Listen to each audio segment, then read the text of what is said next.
l'inspiration et la motivation. La réussite des autres, ça peut aussi servir de source d'inspiration et ça peut nous donner, en quelque sorte, un exemple concret de ce qui est possible. Bienvenue sur Vision, le podcast qui parle business, entrepreneuriat, mindset et développement. Je suis Pauline Sarda, entrepreneur depuis 2018. Mon objectif est de te faire comprendre qu'à partir du moment où tu prends tes responsabilités, tout est possible. Mais c'est seulement si tu te mets en action, et justement, c'est ma spécialité. Alors si tu veux construire et développer ton business tout en restant focus sur l'essentiel, tu es au bon endroit. Save the date pour un rendez-vous par semaine, seul au micro ou accompagné d'un ou plusieurs invités. On démarre maintenant avec l'épisode du jour. Gros sujet sur le podcast avec cet épisode parce que je vois énormément d'entrepreneurs qui se comparent et que ça détruit. Alors, détruire, c'est un mot un peu fort, c'est vrai. Mais en tout cas, ça ne donne pas la bonne impulsion et surtout, ça parasite. Et quand on est entrepreneur, l'objectif, c'est quand même d'être imperturbable. En tout cas, c'est moi, ma manière de voir les choses. Parce que quand tu es imperturbable, que ton énergie est préservée, tu as forcément de meilleurs résultats. En tout cas, c'est ce que personnellement, je m'attache à être un maximum, justement, imperturbable. Parce que c'est comme ça que j'ai la meilleure énergie et que j'arrive à bien rester focus.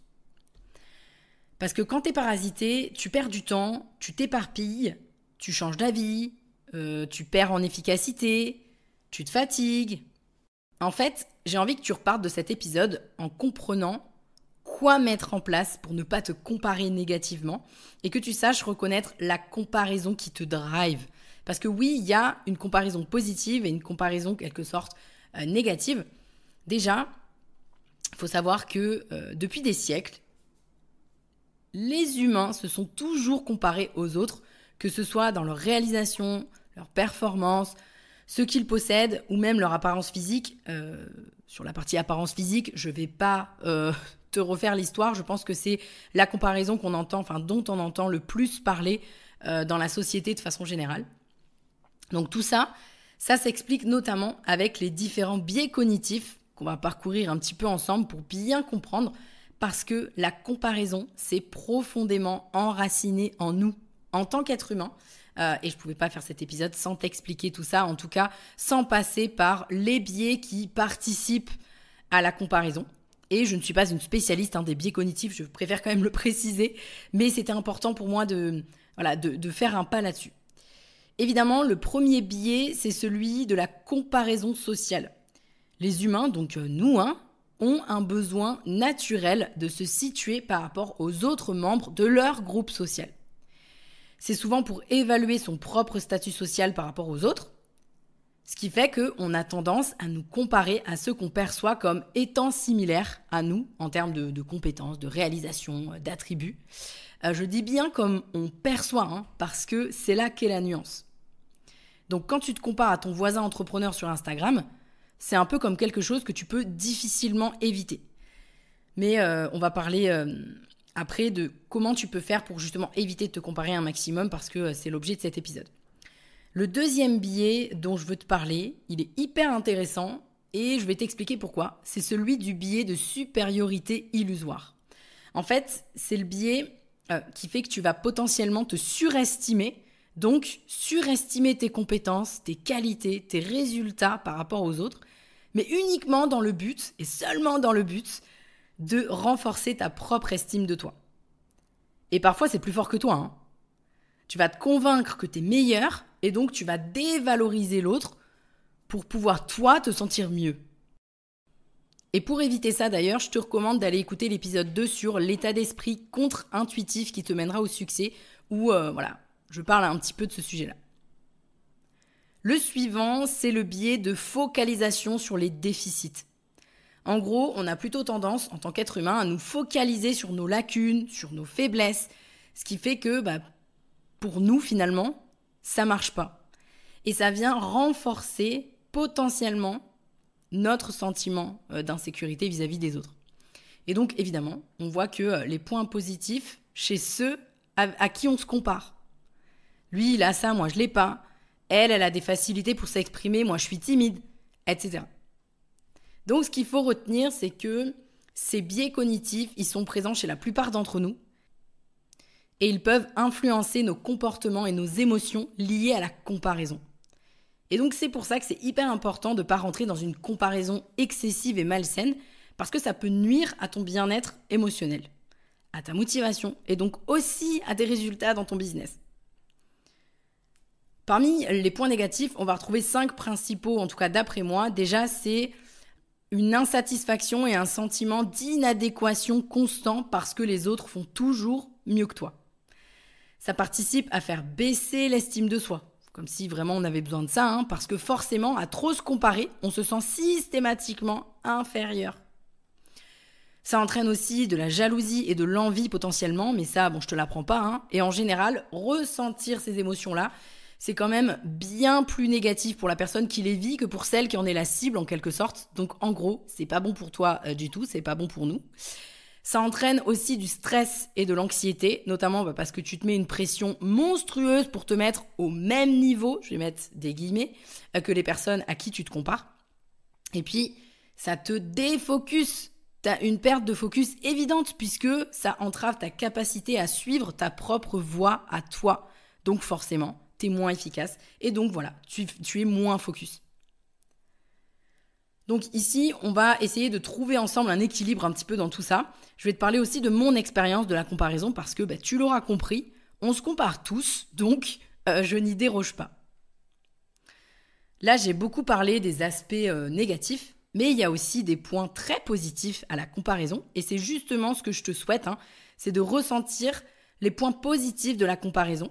Et c'est quand tu auras mis en place les systèmes, si on peut dire, pour ne pas en faire quelque chose de négatif, que tu ressentiras enfin les points que je vais aborder maintenant. Le premier point positif, c'est l'inspiration et la motivation. La réussite des autres, ça peut aussi servir de source d'inspiration et ça peut nous donner, en quelque sorte, un exemple concret de ce qui est possible. Bon, encore faut-il partir du principe qu'on est pareil et que cette personne-là, elle est comme nous, finalement. Le deuxième point ultra positif, c'est l'acquisition de connaissances et d'idées. En nous comparant aux autres de la bonne manière, ça nous pousse aussi à innover. Maintenant que j'ai dit tout ça, comment faire pour éviter, voire cesser de se comparer ou en tout cas de le faire d'une autre manière ? Selon moi, il y a 3 règles d'or. En tout cas, c'est les 3 règles d'or que je m'applique et que d'ailleurs j'ai appliquées de manière un petit peu intuitive assez rapidement dans mon activité. C'est déjà de changer de perspective. Au lieu de te comparer sur ce que tu n'as pas par rapport aux autres, je pense que c'est quand même plus intéressant de te focaliser sur ce que toi, tu as accompli jusqu'ici et sur tes propres progrès. Et donc, quelque part, te comparer plutôt à la personne que tu étais hier, de toi à toi. Je sais que ça fait très philosophique, là, ce que je viens de dire. Mais en vrai, la seule vraie data de comparaison, c'est toi. La vraie de vraie, celle qui est objective, celle qui est la meilleure, c'est toi.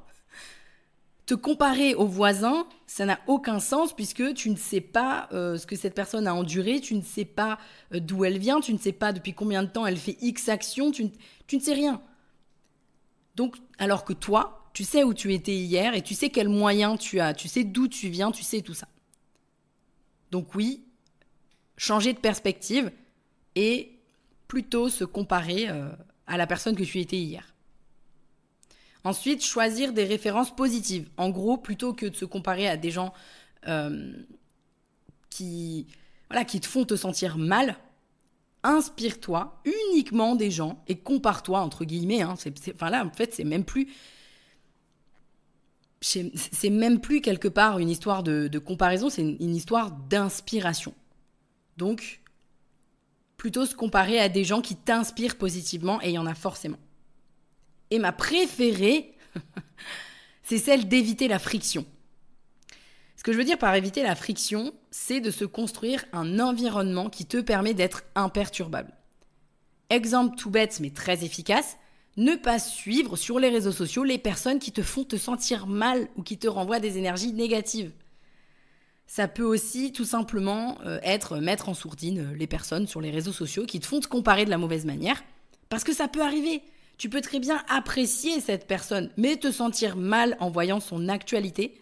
Alors clairement, ne t'impose pas cette friction tous les jours qui va participer à te défocuser, participer à entraîner finalement tous les points négatifs dont j'ai parlé juste avant. Et de cette façon, tu pourras choisir les moments où tu souhaites aller voir et t'exposer potentiellement à la comparaison. Et éviter la friction, ça fonctionne pour tout, hein.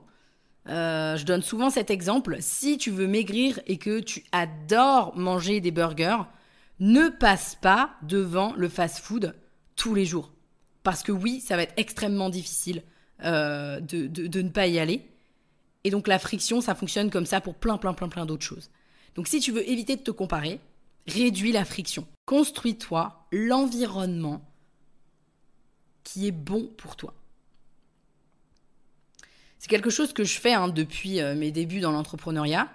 Au début, quand j'ai commencé à publier sur LinkedIn par exemple, et à avoir un petit peu de visibilité, je me sentais emmerdée, enfin c'est pas je me sentais, c'est je me faisais, emmerdée par des gens qui venaient toujours pinailler sous mes contenus, trouver des choses à redire, etc.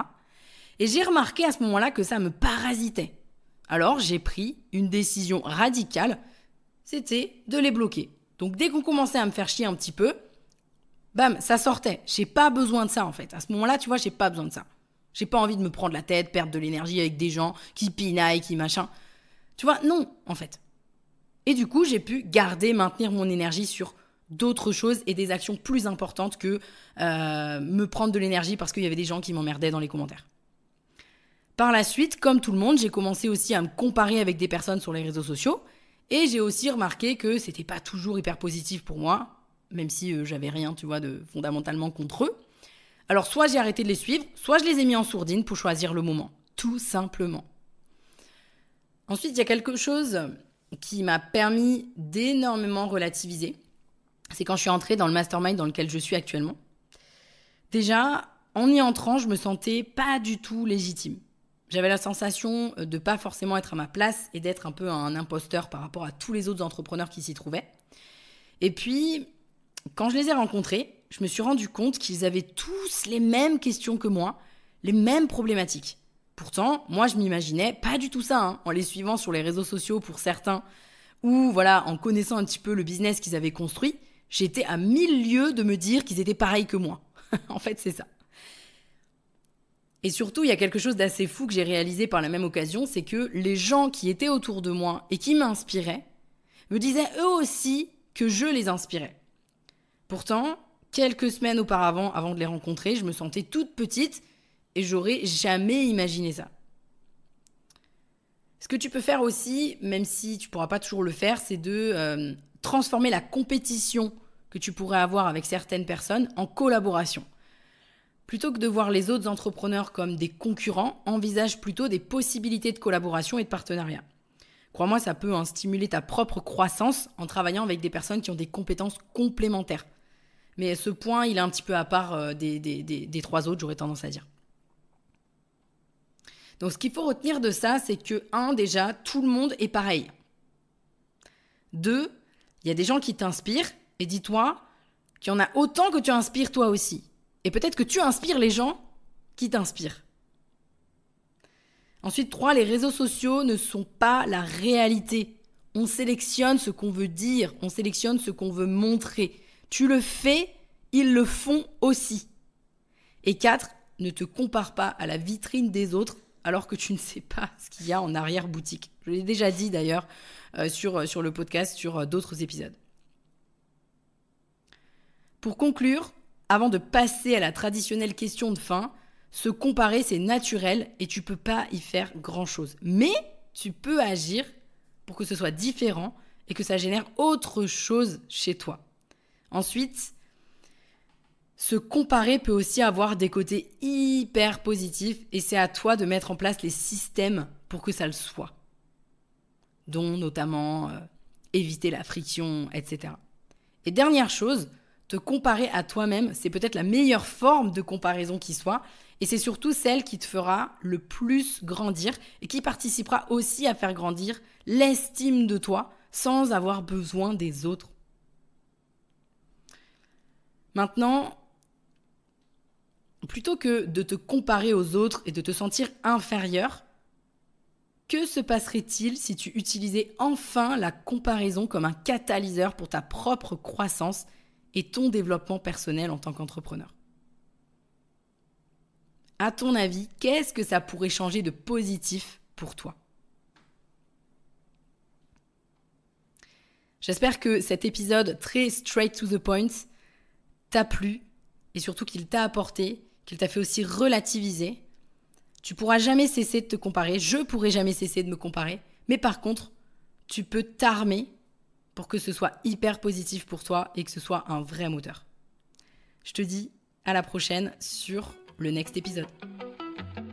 Merci à toi d'avoir suivi cet épisode. Si tu l'as apprécié, je t'invite à me laisser un avis 5 étoiles sur la plateforme d'écoute sur laquelle tu te trouves ou mieux encore, à le partager à quelqu'un de ton entourage qui aurait selon toi besoin de l'écouter.